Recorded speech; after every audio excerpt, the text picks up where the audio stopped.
ఇవాల్టి యమ్మీ రెసిపీ ఏంటో తెలుసా అండి మీకు? ఈ వెదర్‌కి సరిపడే ఒక మంచి రెసిపీ తీసుకొచ్చాను. అదే బ్రెడ్ పకోడా అండి. చాలా సింపుల్‌గా అయిపోతుంది. 15 మినిట్స్‌లో యమ్మీగా టేస్టీగా రెడీ అయిపోతుంది. నేను చాలా ఈజీ వేలో చెప్తాను. ఇది నా ఓన్ స్టైల్ అన్నమాట. ఇలా ఒకసారి చేసి చూడండి. మీకు తప్పకుండా నచ్చుతుంది.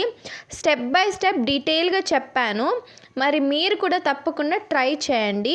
మరి ఆలస్యం చేయకుండా వెంటనే ప్రాసెస్‌లోకి వెళ్ళిపోదాం పదండి.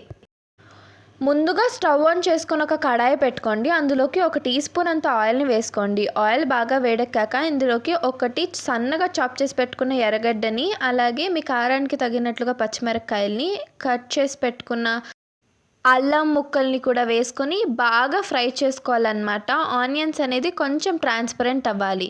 ఆ తర్వాత ఇందులోకి ఒక పావు టీ స్పూన్ అంత పసుపుని, 1 టీ స్పూన్ కారం అండి, లేకపోతే మీ కారానికి తగినట్టుగా కూడా వేసుకోవచ్చు.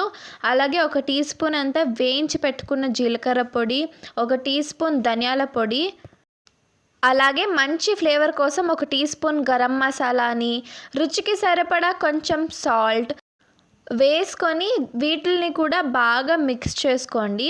అలాగే నేను ముందుగానే ఉల్లగడ్డల్ని ఇలా బాయిల్ చేసి పెట్టుకున్నానన్నమాట.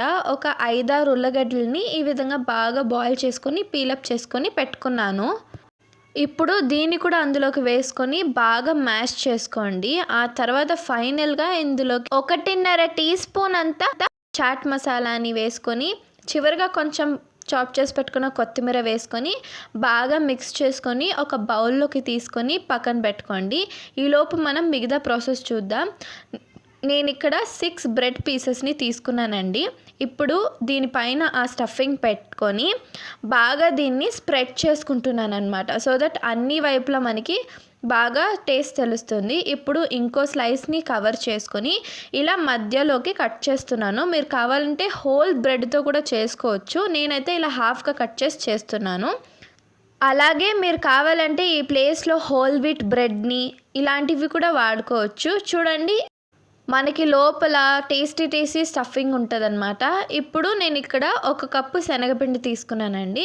సో దాన్ని ఒక మిక్సింగ్ బౌల్లోకి వేసుకోండి. ఇందులోకి 1 టీ స్పూన్ కారం, అలాగే కొంచెం పసుపు అండి, ఇది ఆప్షనల్. ఆ తర్వాత ఇందులోకి మీ రుచికి సరిపడా సాల్ట్ని వేసుకోండి. అలాగే ఇందులోకి నేను 1 టీ స్పూన్ అంతా వాము వేస్తున్నానండి. డైజెషన్కి బాగా హెల్ప్ చేస్తుంది. ఇప్పుడు చూడండి, బాగా ఒకసారి మిక్స్ చేసుకున్న తర్వాత కొంచెం వాటర్ వేసుకుంటూ ఉండలేమీ లేకుండా బాగా మిక్స్ చేసుకోవాలండి. ఉండలు ఉంటే అస్సలు బాగోవని గుర్తుంచుకోండి.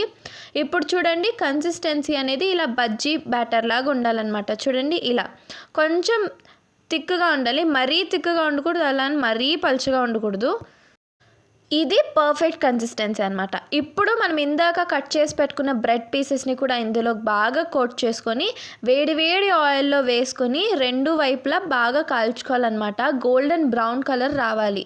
చూడండి, ఈ విధంగా వచ్చిన తర్వాత మనం హ్యాపీగా సర్వ్ చేసుకోవచ్చు.